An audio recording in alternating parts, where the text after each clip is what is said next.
Hello guys, இந்த வீடியோவில் நம்ம என்ன பார்க்க போகிறோம் அப்படின்னா, நேற்று வந்து வீடியோ போட்டிருந்தேன். அதில் வந்து நம்ம சப்ஸ்கிரைபர் ஒருத்தர் கேட்டிருந்தாரு, எப்படி மைலேஜ் செக் பண்ணுறது அப்படின்னு சொல்லி. இன்னொருத்தர் கேட்டிருந்தாரு, ப்ரோ உங்கள் வண்டி மைலேஜ் என்ன அப்படின்னு. நம்ம வண்டிக்கு இன்னும் மைலேஜ் செக் பண்ணல ப்ரோ. அது நம்ம வண்டிக்கு செக் பண்ணணுன்னா பெட்ரோல் ஃபுல் பண்ணால் தான் உண்டு. இப்போதைக்கு வாய்ப்பு இல்லை. அதனால் அது அப்புறமா செக் பண்ணிக்கலாம், ஒன்றும் பிரச்சனை இல்லை. ஓகே, இப்போ வந்து ஒரு சில வீடியோ கமெண்ட்லலாம் பார்த்தேன், மைலேஜ்னால் என்ன அப்படின்னு ஒரு சில பேர் கேட்டிருந்தாங்க. ஸோ நிறைய பேர் தெரிஞ்சிருக்கு, ஒரு சில பேர் தெரியல. அதனால சொல்கிறேன், மைலேஜ்னால் நம்ம இத்தனை 1 லிட்டர் பெட்ரோல் போட்டோன்னா நம்மளை வந்து நம்ம பையன் இவ்வளோ தூரம் கூப்பிட்டு போயிடுவான்டா அப்படின்னு நம்புகிறோம்ல, அதான் அது கூப்பிட்டு போயிடுவான், அதான் வந்து மைலேஜ். ஓகேங்களா. அப்புறம் செகண்ட் கொஸ்டின் என்னென்னா, ப்ரோ மைலேஜ் எப்படி செக் பண்ணுறது அப்படின்னு சொல்லி கேட்டிருந்தாங்க. ஒன்றும் இல்லை நண்பா, இங்கே வந்து ஸ்பீடாமீட்டரில் பார்த்தீங்கன்னா பிளாக் கலரு பேக்ரவுண்டில் ஒயிட் கலரில் எழுதியிருக்கும், அது வந்து ஸ்டேபிள். இது வந்து மீட்டர்ஸ். ஓகேங்களா. இந்த மீட்டர்ஸ் வந்து சுற்றிக்கிட்டே இருக்கும். இது வந்து ஒரு தடவை தான், ஒரு தடவை சுற்றினா கொஞ்சம் டைம் எடுக்கும். இது வந்து சுற்றிக்கிட்டே இருக்கும். ஏன்னா இது வந்து மீட்ரு கணக்கு. 0 to 1னா 100 மீட்ரு, அப்படியே 2ன்னு வந்தால் 200 மீட்ரு, 3ன்னு வந்தால் 300 மீட்ரு, 4ன்னு வந்தால் அதுமாரி 10 வந்தால் 1000 மீட்ரு. ஓகேங்களா. 1000 மீட்ரு வந்துச்சுன்னா நமக்கு வந்து இந்த இடத்துல 1 கிலோமீட்டர் மாறும். அப்புறம் அதேமாரி தான் வந்து இது வந்து எப்படி எடுத்துக்கலாம் அப்படின்னா, ஒரு கடிகாரம்னு எடுத்துக்கோங்க. அது வந்து செகண்ட்ஸ் இருக்குங்க இல்லையா, 60 செகண்டு சுற்றுனா 1 மினிட், அந்த மாரி தான். இதில் வந்து 10 அந்த 1000 மீட்டருமே போயிடுச்சுன்னா 1 கிலோமீட்ரு. அதுமாரி அதில் வந்து 60 மினிட் சேர்ந்தால் 60 செகண்ட் சேர்ந்தால் 1 மினிட்டு. ஓகேங்களா. இந்த கான்செப்ட் தான். இப்போ வந்து எப்படி செக் பண்ணலாம், எந்தெந்த வண்டியில் எப்படி செக் பண்ணலான்னா, கார்பரேட்டர் இருக்கிற வண்டியில் நமக்கு வந்து ஒன்றுமே பிரச்சனையே இல்லை, ஈஸியாக செக் பண்ணிக்கலாம்.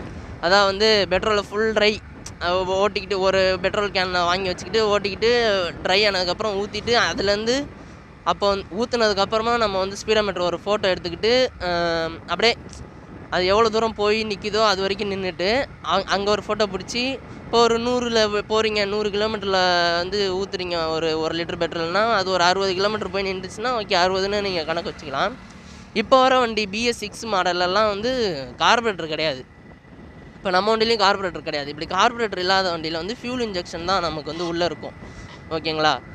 இப்போ வந்து அந்த ஃபியூல் இன்ஜெக்ஷன் இப்போ வந்து நம்ம ஃபுல்லாக ட்ரைன் பண்ணிட்டோம் அப்படின்னா நமக்கு வந்து அந்த ஃபியூல் இன்ஜெக்ஷன் வந்து டேமேஜ் ஆகும். ஓகேங்களா. அதனால் வந்து நம்ம வண்டி எப்போவுமே ஃபுல்லாக ட்ரைனே பண்ணக்கூடாது, கார்பரேட்டர் இல்லாத வண்டியில் மட்டும்.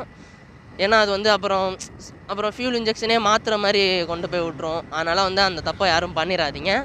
அண்ட் இதில் நம்ம இப்போ செக் பண்ணணும் அப்படின்னா, ஃபஸ்ட்டு ஃபுல் டேங்க் அடிச்சிடணும். ஃபுல் டேங்க்னால் ஃபுல்லாலாம் அடிக்கணும்னா அதில் வந்து ஒரு காட்டுறேன் அப்புறம் வீடியோவில். இதில் வந்து ஓரளவுக்கு கேப் இருக்கும். அந்த கேப் நீங்கள் கை தொடுற வரைக்கும் அந்த ஒரு கேப் வரைக்கும் ஃபில் பண்ணிவிட்டு கையில் 1 லிட்டர் பாட்டில் வாங்கி வச்சுக்கோங்க பெட்ரோலை. 1 லிட்டருக்கு அப்புறம் வாங்கி வச்சுக்கோங்க. நீங்கள் வந்து உங்களுக்கு எவ்வளோ தரும்னு நினைக்கிறீங்களோ, இப்போ வந்து சப்போஸ் நீங்கள் வந்து ஒரு 60 கிலோமீட்டர் என் வண்டி போகும்னு நினைக்கிறேன் அப்படின்னா, ஸ்பீடாமீட்டரை செக் பண்ணிவிட்டு அங்கேருந்து 60 கிலோமீட்ரு ஓட்டுங்க. ஓட்டிட்டு அங்கே போய் நின்னதுக்கப்புறம் அந்த 1 லிட்டர் ஃபியூல் இருக்கும் இல்லையா, அதை எடுத்து ஊற்றி பாருங்கள். சப்போஸ் நமக்கு வந்து ஒரு ஊற்றுனதுக்கப்புறம் அந்த ஃபஸ்ட்டு ஊற்றி வச்சுருந்த பெட்ரோல் அளவுக்கு நீங்கள் ஊற்றிருக்கணும். ஓகேங்களா. ஃபஸ்ட்டு ஊற்றி வச்சுருந்த பெட்ரோல் அளவுக்கு நீங்கள் ஊற்றுனீங்க அப்படின்னா எவ்வளோ பேலன்ஸ் வருதுன்னு பார்க்கணும். பேலன்ஸ் வந்தால் ஓகே, வரலைனாலும் ஓகே தான். இப்போ ஃபுல்லாக வந்து 1 லிட்டரும் ஊற்றிட்டீங்க, அப்போ வந்து கரெக்டாக நிற்கிது அப்படின்னா ஓகே. அப்படி இல்லை ஒரு 100 ml நிற்கிதுனாலும் ஓகே. ஓகேங்களா. இப்போ வந்து இப்போ ஒரு 60 கிலோமீட்டர் போயிட்டு 1 லிட்டர் பெட்ரோலையுமே நம்ம டேங்க் ஃபில் பண்ணிடுச்சு அந்த நீங்கள் ஃபஸ்ட்டு தொட்ட அளவுக்கு அப்படின்னு சொன்னால் நமக்கு வந்து 60 தான் தரும். ஓகேங்களா. 60 தருது அப்படின்னு ஞாபகம் வச்சுக்கோங்க. அவ்வளோதான். அதுதான் மைலேஜ் செக் பண்ணுறது. இப்போ சப்போஸ் உங்கள்கிட்ட 100 ml மீந்துருச்சு, இப்போ என்ன பண்ணுறது அப்படின்னா, கால்குலேட்டர் போய்க்கோங்க. நீங்கள் எத்தனை கிலோமீட்டர் ஓட்டியிருக்கீங்க, 60 கிலோமீட்டர் ஓட்டியிருக்கீங்க, கீழே டிவைடட் பை போட்டுக்கிட்டு எத்தனை எம்எல் பெட்ரோல் உங்களுக்கு செலவாயிருக்கு. இப்போ 900 ml பெட்ரோல் செலவாயிருக்கு அப்படின்னா 900 mlன்னு போட்டுக்கிட்டு ஈக்குவல் டு கொடுத்தீங்கன்னா ஒரு ஆன்சர் வரும். அந்த ஆன்சர் கூட இன்ட்டு 1000ன்னு போட்டிங்கன்னா உங்களுக்கு தேவையான உங்கள் வண்டி எவ்வளோ மைலேஜ் தருதுன்றது அதில் வந்துடும்.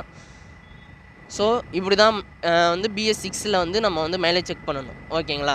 ஓகே, அப்படி இல்லை எனக்கு வந்து எவ்வளோ போகணும் ஒரு ஐடியா எனக்கு இல்லை அப்படின்னு சொல்லி நினச்சிங்கன்னா, கூகுளில் போய்ட்டு உங்கள் பைக் நேமை போட்டு ஆவரேஜ் மைலேஜ் அப்படின்னு சொல்லி போட்டிங்கன்னா அது ஒரு கைண்ட் ஆஃப் பெட்ரோல் 1 லிட்டர் வந்து இவ்வளோ லிட்டர் போகும்னு அவங்க கூகுள்லேயே இருக்கும். அது வரைக்கும் ஓட்டிட்டு அதுக்கப்புறமா நீங்கள் செக் பண்ணி பார்க்கலாம். இன்னும் நம்ம வண்டிக்கு செக் பண்ணல. பண்ணிட்டா சப்போஸ் பண்ணுற நிலமை வரும். வந்தால் நான் கண்டிப்பாக வந்து வீடியோ போடுறேன். ஓகே, வீடியோ பிடிச்சிருந்தா லைக், ஷேர், சப்ஸ்கிரைப், மறக்காமல் பெல் பட்டன் எல்லாத்தையும் அழுத்தி வச்சுக்கோங்க. பாய்.